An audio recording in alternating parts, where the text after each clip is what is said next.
Before I arrived in Italy, I had an idea of what it might look like. I consumed endless content. I listened to Italian music. I watched Italian movies and TV shows. I was there in my dreams.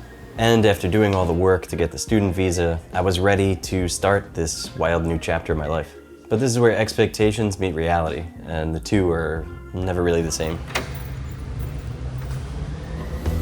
Like I've mentioned in previous videos, Italy is not just one thing. It's very diverse, and even short distances can bring big cultural changes. This was my experience in northern Italy, in Torino and Alessandria, so take that with a grain of salt. Let's start with housing.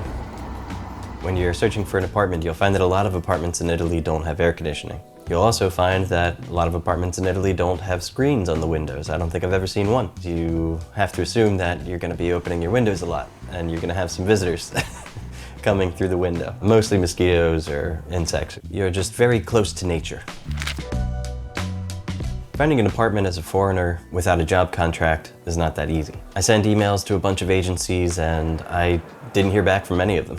We hired an advisor who spoke on our behalf to find us an apartment and help us with all of the bureaucratic things that we had to do for my wife to get her citizenship recognized in Alessandria. I'll mention his YouTube channel in the description below. He specializes in dealing with Spanish-speaking clients. Most clothes dryers that I've seen were in laundromats. I think I was in one Airbnb one time that had a dryer. Most people hang their laundry. You can see it everywhere. I think it's part of the charm. Honestly. We didn't have a dryer the whole time that we were there, so we hung all of our clothing. And of course, all this depends on your budget, your resources, and I'll cover the cost of living in Italy in a separate video. In daily life, coffee is very affordable, not like a $7 Starbucks coffee, and it's way better anyway. An espresso, or my personal favorite, cafe macchiato, shouldn't cost you more than €1.50, depending on where you are, of course. €1.50 is even considered expensive. I feel like coffee is one of those things that they won't raise the prices on, because if they do, there'll be riots in the streets. But they're little coffees, but they're very strong. That's why I get it as a macchiato. It's got a little bit of milk in it. Italians famously drink coffee all day, and there's unwritten guidelines, I suppose. Cappuccino after breakfast, it's fine. People do it. It's just weird to have a cappuccino with pasta. It's basically hot milk. I'm not even Italian and I think that's weird. An espresso or macchiato is often a requirement after a meal. They often ask, did you get a coffee? Did you want a coffee? And if you're worried about making mistakes like this, don't worry about it. Nobody expects you to be Italian. They know you're not. Grocery budgeting is different because prices do fluctuate. Yes, Italy can be cheaper than many parts of the US, but you have to adjust your shopping habits. You don't want to buy just everything year-round. Sticking to local and seasonal produce is the best way to go. They call it chilometro zero. It's a 0 kilometer, where you eat things that don't have to travel very far to get to you. You can shop at local street markets or try discount grocery stores like Lidl or Aldi. Buying out of season veggies like asparagus at a big grocery store like Esselunga in the winter is not going to be good for your wallet or the local agriculture. Shopping seasonally saves money and helps you connect more with the local culture. Public transport is another big advantage. At least in northern Italy, when I arrived in Alessandria, I commuted to Torino daily to study the Italian language, and I spent a lot of time on regional trains. It's a good idea to get the Trenitalia card or the GTT card, or discount cards that save money. If you pay monthly, I saved about 50%. They have other cards for other cities and other regions, but it makes a big difference instead of buying your ticket each time. The biggest adjustments weren't practical, they were cultural. But first, a quick word from our sponsor.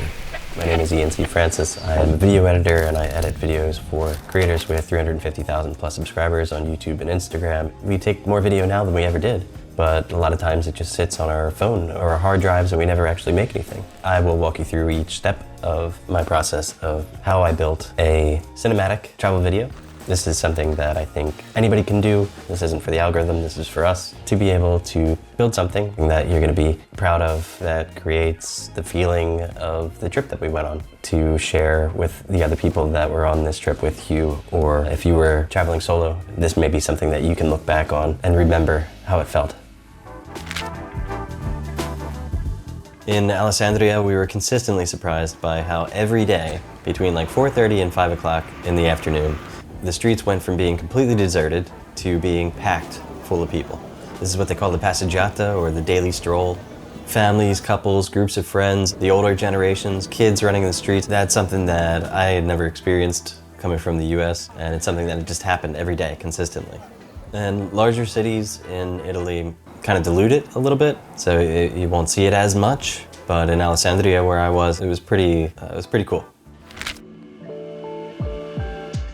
Another surprise, despite Italy's reputation for good wine and an aperitivo culture, aperitivo is where you have a drink and snacks before dinner, between say 5:30 and 7:30. Italians eat a little later. Overconsumption of alcohol is not very common, beyond just having maybe a couple with dinner or with the aperitivo. Bureaucracy I've touched on in other videos as well, but I'm going to say it again. Living in Italy means paperwork. Navigating bureaucracy from residence permits to setting up utilities taught me patience and the value of intermediaries.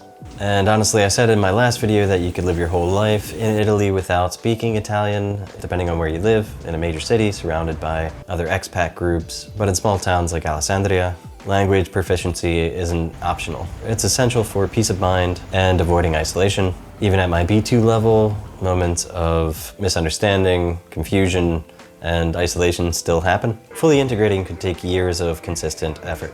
Without someone fluent in bureaucratic Italian, like we had with our advisor, there is a language barrier, and it could be difficult for you to do a lot of the things that you need to do as a requirement to live there. I'm heading to the hospital because I have this like lump here, and I gotta get it figured out.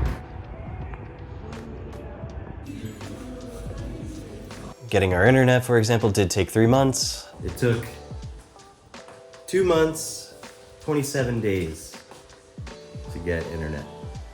It could have been partially our fault because we didn't speak the language very well at that point, but they didn't communicate with us very well either. So I'll take some of the blame, but it takes two to tango. Living in Italy isn't all about challenges.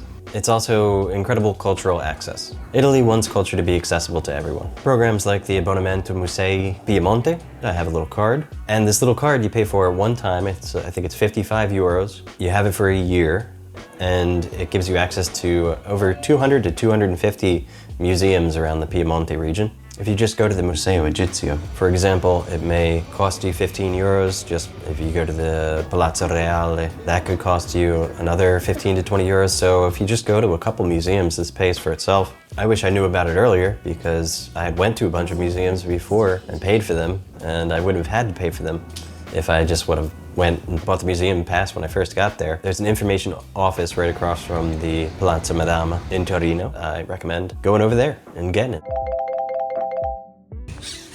Parrots are going nuts right now. There's two things that I thought that I could add to the list. One is that when you go to Italy and you order a pizza, you typically get a whole pizza to yourself. This is something that really surprised my mom when she came to visit us. We went out to eat at a pizza, at a restaurant, and we sat next to a couple who each had their own pizza, and my mom was like, holy shit, you do get your own pizza. This is ridiculous. What? Typically in the US, when you get a pizza, you split it with your whole family. In Italy, no, you get your own. And I typically eat the whole thing. So it's not too hard to do. Also, people stop and ask you for directions. It seems like often. I don't know if a lot of older people don't have GPS or what, but that's something that's good to know the language, because who doesn't want to help somebody out, right? And if there's anything you think that I missed, or if there's anything that you think that I said that was completely wrong, let me know in the comments and we can discuss it down there. All right. Could you live in Italy? Absolutely. But living there means more than just relocating. It requires shifting expectations, patience, and embracing another culture, a very complex culture, one that's proud and strongly defended. Even if you're just going there for a trip, watch this video I made on learning the Italian language.